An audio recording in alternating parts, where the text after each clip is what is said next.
All right, we got to do Trump verdict and consequences. Consequences. First and foremost, okay.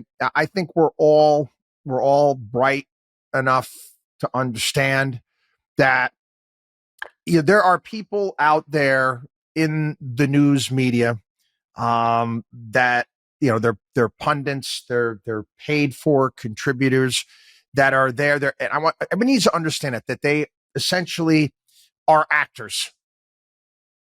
They are actors or actresses. Let's pretend we got Darth Vader, again, voiced by James Earl Jones.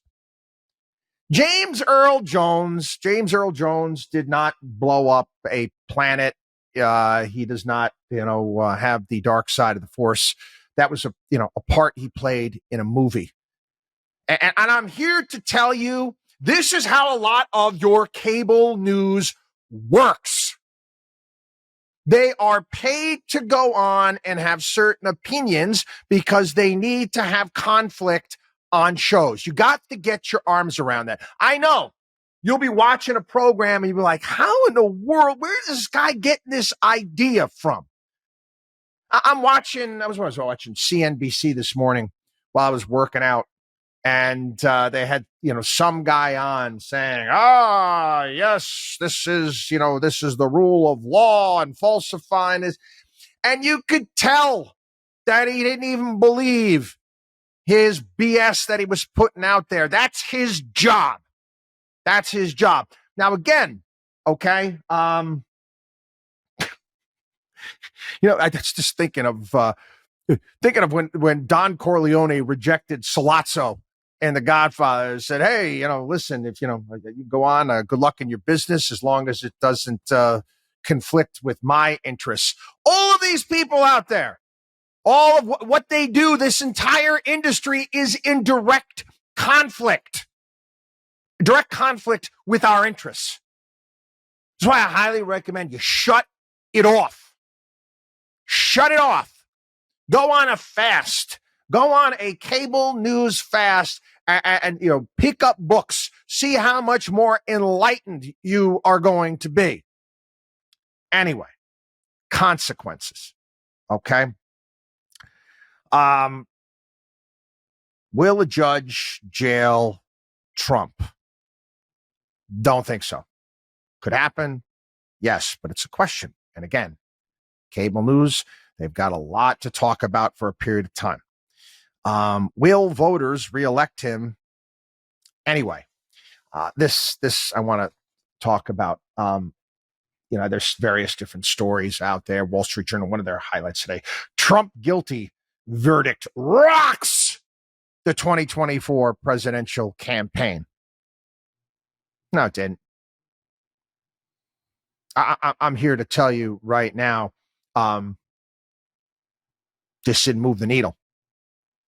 Yeah, this didn't move the needle. You go out and you ask an independent voter whether or not the verdict in this case. Now, again, you're dealing with an independent voter. Independent voter. You can have an independent voter that thinks that this trial is a sham. You get an independent voter that thinks this trial is worthy. But that same independent voter is going to be more concerned about the border or maybe inflation, or if they're an independent to the left, might be abortion.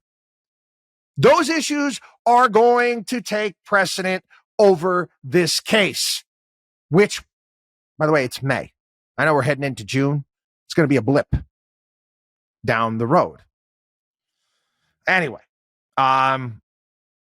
this is the one that, again, I could be highly divisive as a country, and this is why, again, we need to understand consequences for our actions. Let's play a game of what if. What if Trump loses to Biden? What if Trump loses to Biden and this case gets thrown out on appeal after the election?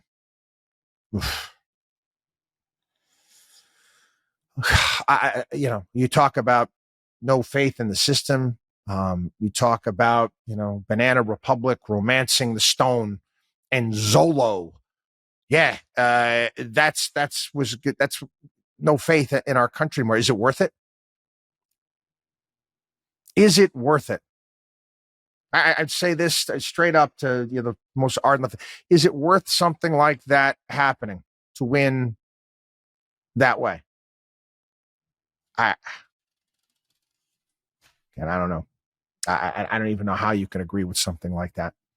The only other time I can think about something that was pretty bad in the sense of, I remember when, but I don't think it mattered because I don't think it was made any difference. It was going to win anyway. When Harry Reid you remember when Harry Reid completely made up the fact that I know somebody in Nevada and he told me that Mitt Romney hasn't paid taxes in years and years. It was just complete and utter lie.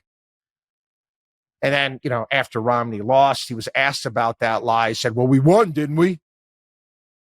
Or, we can go back to Dan Rather and fake but true documents. It's nation and our elections have taken hits, man. Hanging Chads in Florida. But there's a limit to how many hits we could take. There's a limit to all that. And the people that, they keep pushing it. They do. Anyway, the cases, and I've gone over this in regards to, everything in regards to this thing is a stretch. It is a stretch what they did. And again, the argument being put out there is if this was anybody else, it wouldn't happen. You're right. You're right. But we've seen this before too. Remember when they decided to go after, I'm sorry, this is a different type of case. Remember, they put Martha Stewart in jail. Remember that thing? Oh, ImClone? Yeah, nonsense. You talk about lawfare. Prosecutors use, do this all the time to make names for themselves and try to get themselves into higher office. Alvin Bragg right now is like, all right, I did it for you.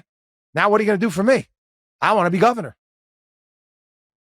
And again, this is our pathetic system at work. Again, the entire case completely cagey as hell.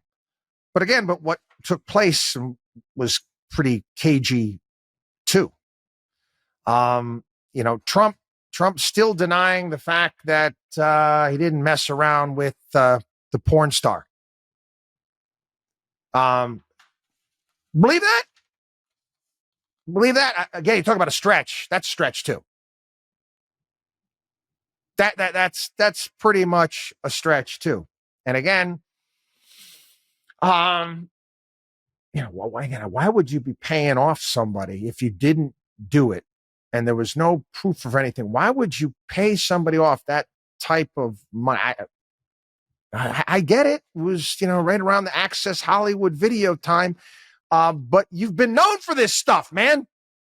You were on your third wife at the time. Okay, everybody knew you're a bit of a cad. You kind of courted. You always wanted to be on Page 6 back in the 80s and 90s with Cindy Adams writing about you out there on the New York party scene.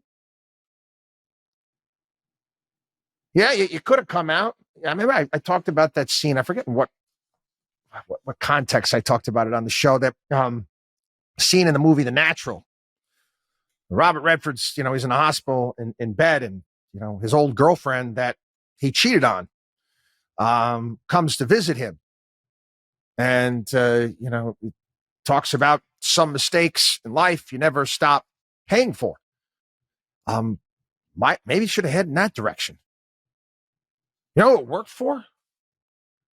The guy repeatedly lied about it, but they eventually let it go. And it's a similar case, except this case was federal. Do you remember John Edwards? How many people remember the John Edwards thing where, I mean, he raised money from his supporters to pay off, what was her name? Rielle Hunter. To pay off Rielle Hunter. And he had a kid with Rielle Hunter. His wife had terminal breast cancer at the time. And he came clean. He came clean and he apologized and it went a different way. I don't know. Again, I don't know if it would have went that way for Trump. But again, you know, trouble does seem to follow the guy. Again, am I justified by saying that's okay for a prosecutor? Again, we all know this is politics. Everyone knows this is politics. What you need, again, like I said before, is for Trump to come on and say, that's it. That's it. I'm not going to do this anymore. This is not going to happen. It's not going to happen. I thought about this. I know I'm sub-referencing a lot today on these various different things. There was a song that I happen to like, a Coldplay song. It's called Death and All His Friends. And the chorus in the song is, I love it. And I had to get it exact. It said, no, I don't want a battle from beginning to end. I don't want a cycle of recycled revenge. I don't want to follow death and all of his friends. No, I don't want a battle from beginning to end. I don't want a cycle of recycled revenge. I don't want to follow death and all of his friends. And I'm going to say it again, and I know I'm going to get pushed back from the MAGA crowd, but sorry, guys. I mean, you break the cycle. You break the cycle. You win. WatchDog on WallStreet.com.